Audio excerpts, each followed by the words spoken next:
राज्याचे सार्वजनिक बांधकाम मंत्री शिवेंद्रराजे भोसले यांनी उपमुख्यमंत्री अजित पवारांवर टीका केली आहे। आपलं चिन्ह कमळ आहे, आता घड्याळाची वेळ चांगली नाही, आता तिकडे बघू नका असं शिवेंद्रराजे भोसले म्हणाले।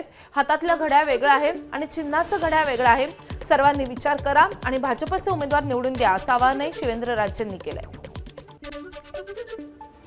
लक्षात ठेवा, आपलं चिन्ह कमळ आहे, इतर ठिकाणी बघायचं नाही।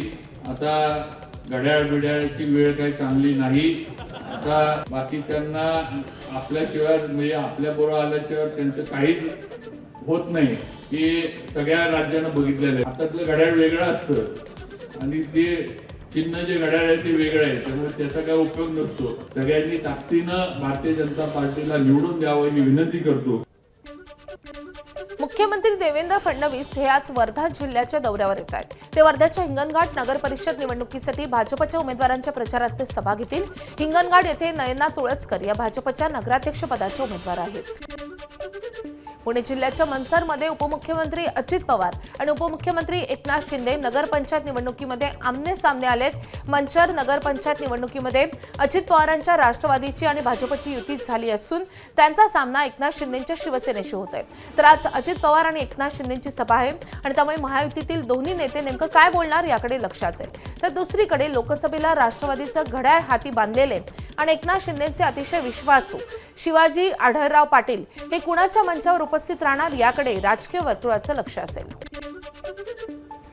नगरपंचायत निवडणुकीतील प्रचार सभेमध्ये शिवाजीराव आढळराव पाटलांनी आपल्या भाषणामध्ये घड्याळाच्या चिन्हासमोरील बटन दाबा म्हणण्यापूर्वी धनुष्य असा उल्लेख केल्यानं उपस्थितांमध्ये एकच चर्चा रंगली होती। मात्र नंतर त्यांनी या संदर्भात सारवासारव केली आहे। येणाऱ्या 2 तारखेला आपण घड्याळ आणि कमळ धनुष्यबाण केलं नाही असं काही नाही। म्हणून मला सांगायचं आहे की धनु मोरडे म्हणायचं होतं मला। तर सातारा जिल्ह्यामधल्या कराडमध्ये आज उपमुख्यमंत्री एकनाथ शिंदे यांची जाहीर सभा होती।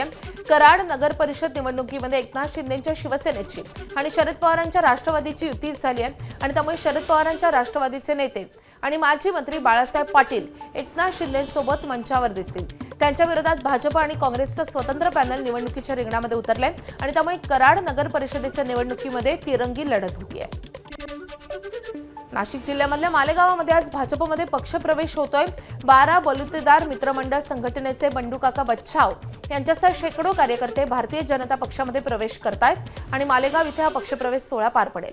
बंडूकाका बच्छाव यांच्या पक्षप्रवेशानं मालेगावातील भाजपची ताकद वाढणार आहे। बंडूकाका बच्छाव यांनी विधानसभा निवडणुकीमध्ये दादा भुसे यांच्या विरोधात तगडं आव्हान उभं केलं होतं, मात्र त्यांचा या निवडणुकीमध्ये पराभव झाला होता। तर आता भाजप प्रदेशाध्यक्ष रवींद्र चव्हाण, मंत्री गिरीश महाजन यांच्या उपस्थितीमध्ये हा पक्षप्रवेश सोहळा पार पडतोय। भाजपमध्ये जाण्याचे कारण तर पहिलेपासून त्यांची कार्यपद्धती आदरणीय मोदी साहेब असतील, आदरणीय फडणवीस साहेब असतील, आदरणीय गिरीशजी महाजन साहेब असतील, यांची सगळ्यांची कार्यपद्धती आम्हाला आवडते आणि त्याच पक्षांमध्ये सक्रिय त्यांच्या नेतृत्वामध्ये होत आहोत। हा या ठिकाणी सगळ्यात प्रमुख विषय आहे। तर वाशिम नगरपालिका निवडणुकीमध्ये वंचित बहुजन आघाडीची पहिली प्रचार सभा पार पडली आहे। वंचित बहुजन आघाडीच्या नेत्या अंजली आंबेडकर यांनी या सभेला संबोधित केलं। वाशिम नगर परिषदेच्या नगराध्यक्षपदासाठी वंचितनं अवघ्या 22 वर्षांचा तरुण वैभव उल्लेमाले याला उमेदवारी दिली आहे। या उमेदवाराच्या प्रचारासाठी अंजली आंबेडकर वाशिममध्ये आल्या होत्या। राजकारणामध्ये अनेक वर्ष अनुभवी लोकांना संधी दिली, पण त्यांच्या हातून बदल दिसला नाही। आता सत्ता तरुणांच्या हाती देण्याची वेळ आली आहे असं म्हणत तरुण उमेदवारांना निवडून देण्याची संधी द्या असं आवाहन त्यांनी केलंय। तुमच्याकडे लाख लोक प्रचाराला येतील आणि म्हणतील आम्ही काय तरुण मुले, त्यांना काय अनुभव आहे, त्यांना ठामपणाने सांगा तुम्हाला संधी देऊन आता आम्ही थकलो, तुमच्या अनुभवाचा आम्हाला काहीही फायदा होत नाही। आता आम्हाला जरा तरुण पोरांना संधी द्यायची आणि त्यांच्या हातात आमचं भविष्य सोपवायचंय। ते करणार? मग जरा आपण सगळेजण त्यांना हात टाळ्या वाजवून सांगूया की आम्ही तुमच्या पाठीशी उभे आहोत।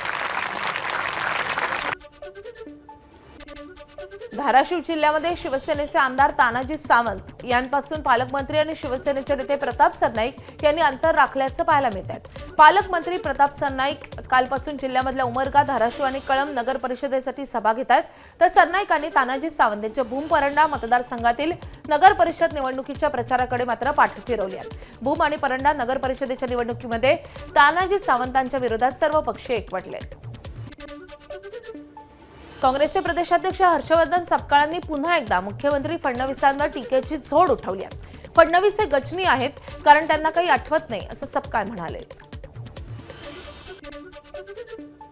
महाराष्ट्राचे मुख्यमंत्री देवेंद्र फडणवीस हे गजनी आहेत कारण त्यांना काही आठवत नाही. नांदेड या ठिकाणी त्यांनी केलेलं वक्तव्य की 2014 पूर्वी विकास झालेला नव्हता, याचा अर्थ स्पष्ट आहे की आता विस्मृती ही आता देवेंद्र फडणवीसांच्या अंगी आलेली आहे आणि ते महाराष्ट्राचे नवे गजनी म्हणून त्यांनी स्वतःचा जो परिचय करून घेतला तो त्यांना लखलाभ हो, हेच या निमित्तानं मला त्यांना सांगायचं. लक्ष्मी दर्शन होत असेल तर करून घ्या, पण मतदान इकडे करा, असं वादग्रस्त वक्तव्य केलंय शरद पवारांच्या राष्ट्रवादीचे खासदार भास्कर भगरे यांनी. ते येवला नगर परिषदेच्या निवडणुकीच्या प्रचार सभेमध्ये बोलत होते. लक्ष्मी दर्शन होतंय ना, करून घ्या.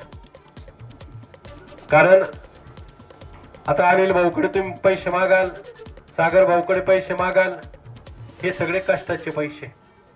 त्यांच्याकडे बिलकुल जसं माझ्याकडे मागितले नाही ना, तसे या दोघांकडे सुद्धा मागू नका. परंतु जे द्यायला येतील ना, त्यांच्याकडे आलेली संपत्ती ही काही त्यांच्या कष्टाची नाहीये आणि ती संपत्ती ही तुम्ही घ्या, परंतु मतदान कोणाला करा? आपल्या उमेदवारांना करा. एबीपी माझा, उघडा डोळे बघा नीट.